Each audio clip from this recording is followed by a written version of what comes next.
ng buhay ko.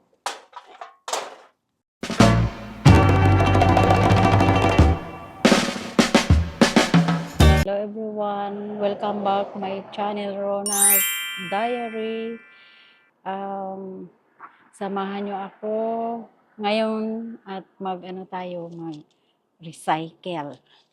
Pero sorry, hindi makita ang aking beauty kasi alam nyo na. Ito ang ating gagawin ngayon. Mag-segregate ng plastic at what is that? Can. And then rubbish. So, segregate, iwalay siya para naman maibenta. Okay? Kuha ako ng kwan.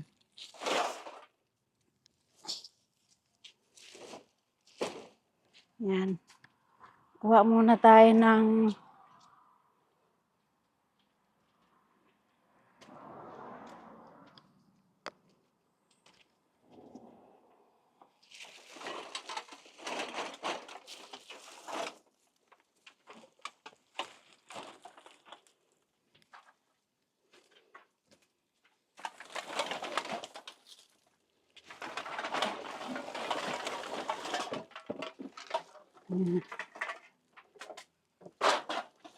ay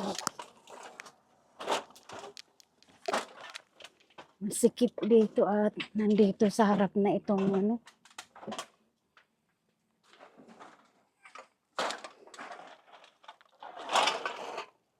Ito na mamaya ulit.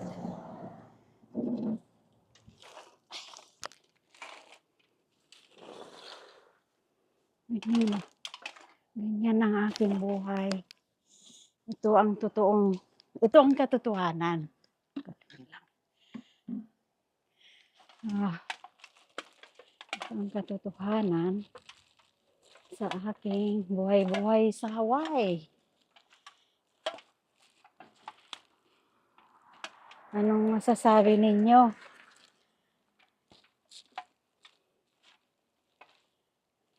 Pagkatapos maghatid sa bata, linis ng bahay, tapos mag-recycle,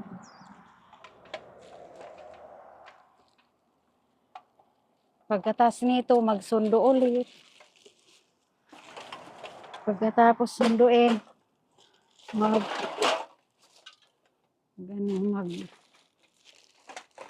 homework. Ako din yata ang nag-aaral.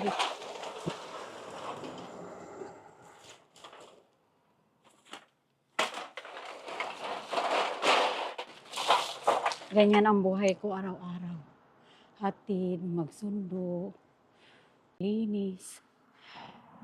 Pagkalinis, magsundo. Pagka nasundo mo na, mag-homework na. Buti na lang may substitute. Si Jundi. Sila ang mag-homework. Pag hindi siya busy sa school, pero pag busy sa school, ako. Ganun lang ang buhay. Laban lang sa lahat ng oras, lahat ng araw. Laban lang sa buhay. Ganto. Pero masaya. Kahit pa paano. Masaya lang, di ba? Sorry lang at hindi ko tatanggalin yung aking mask. Hindi pwede. Ito ang kalaban ng aking asma. Sorry naman. May asma ang inyong kaibigan. Laban lang sa hamon ng buhay. Araw-araw na pamumuhay ay masaya lang. Lipay ka ay. Nakita nyo na ito ang buhay ko dito sa Amerika. Buwan-buwan nagaganito ako. At ito ang parte ng buhay ko na di nakikita ng tao or ninyo. Kala nyo lang, okay, pero masaya. Okay lang. Kasi nalilibang naman ako sa ganito. Bukod sa karton, bukod sa pag-aalaga sa aking apo, ito yung isang parte ng gawain ko dito na hindi nakikita ng lahat. Alam niyo na ngayon. So, ganito. Yan, pipilian yan. Kailangan kunin ito. Tapos ito man din, ihiwalay. Tapos yung basura, ilalagay sa basura. Ganyan.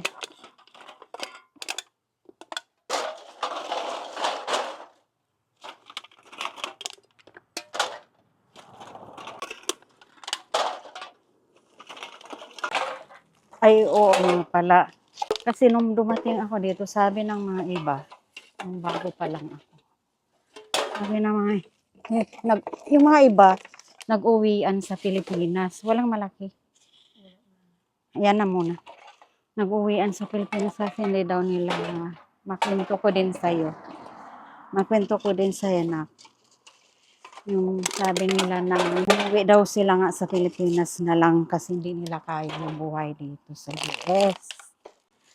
Ay, ako, nung dumating ako dito, alam, mahirap. Pero parang hindi ko siya na, parang hindi ko napansin gaano yung, kung gaano kahirap kasi sanay ako sa hirap. Pareho nga ng, siyempre, sa bukid. Nung araw, sa bukid kaya sanay tayo sa hirap. Yun ba namang sa amin sa Masbate, sa lugar namin, mahirap kami pero hindi ko naranasan. Kasi mahirap kami kasi nung nag-aral nga kami ng elementary, yung bang wala kaming bag, nakabalot lang sa silopin yung aming, ayan lang, may isa akong lapis, may isang papel, ay yung papel ko, 5 peraso lang, kasi 5-5 ang papel nung araw na ako nag-aral. 5 peraso, 5 centavos. Yan, may ganyan ako, 5 papel na ganyan. Isang lapis, isang notebook. Ayan na. Tapos, yung tsinelas ko, butas ang sa may dito. Yan ang kwento ng buhay ko nung araw. Hindi lang ako. Alala ko lang. Papaiyak pa ako. Hindi ko lang na-share noon. Kasi, siyempre, ay, ano ngayon pa kaya lang ngayon, makwento ko lang ba? Na ganyan. Yan ang karanasan sa buhay.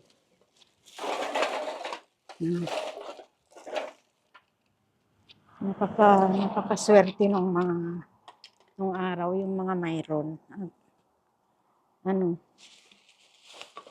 Nagpapag-aral sila, tapos, kasi ako elementary lang ako, grade 6 lang ako. Pero kahit pa paano, marunong naman magsulat.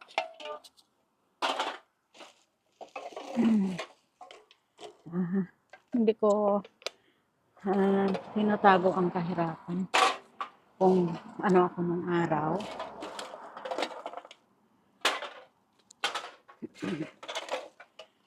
Yung pagkain namin ay mga linagang saging, gano'n. Kamuting kahoy. Yan. Pero masipag si tatay. Manguha ng isda, ayun ang ulam namin. Libre kami sa ulam. Dagdagan kami. Libre kami sa ulam kasi masipag siya sa dagat. Lahat na lamang dagat na natikman ko yan. Yung mga alimango, malalaking alimango nakakuha na ngayong araw at mga sugpo. Kasi mayroon kaming panghuli. Sanay sa hirap. Hindi man ako naging mabubukid nung araw ay yung mga magulang ko. Kasi ayaw nila ako papuntahin noon sa patulungin sa bukid. Nung naiasawa na ako sa Ilocos, ayan, tumutulong na ako kay Steve sa mister ko magbukid. Nagpapa-andar ng motor, nagdidilig sa mga bawang, kung ano-ano, mga talong lahat. Na marami kaming tanim. Tulungan kami. Doon ako natuto kung paano magbukid. Hindi nila inasahan na alam ko yung mga gawain na ganun. Kasi hindi ko ginawa nung ako dalaga. Nagpapakatulong nung araw. Tumira sa mga tao. Para lang, ang isip ko, makahanap ako ng tao na maging naamo ko na maging amo na paaralin ako. Hawa ng Diyos walang naawa. Pero okay lang. Masaya naman ako kahit mga tumira ako sa mga uncle ko, ganun. Para sana mapaaral ako nila wala din. Pero okay lang. Kasi gusto ko yung natapos ko na grade 6. Gusto ko sana maka-high school din.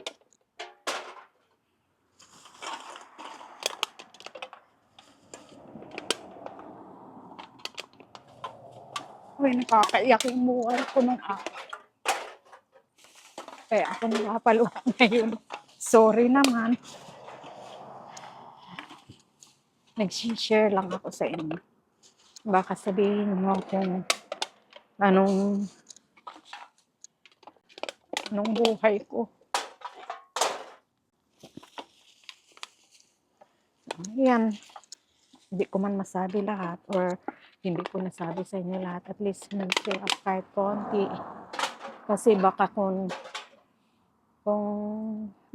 siguro next video ko ko sa inyo yung kung ano ako kasi grade 4 pa lang ako naghanap buhay na ako tumulong para sa pamilya. Kaya hindi nga ako nakatulong sa bukid-bukid kasi tumirap sa mga tao. Gusto hanap nga ako ng makapagpaaral sa akin.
Tapos na tayo sa ating recycle.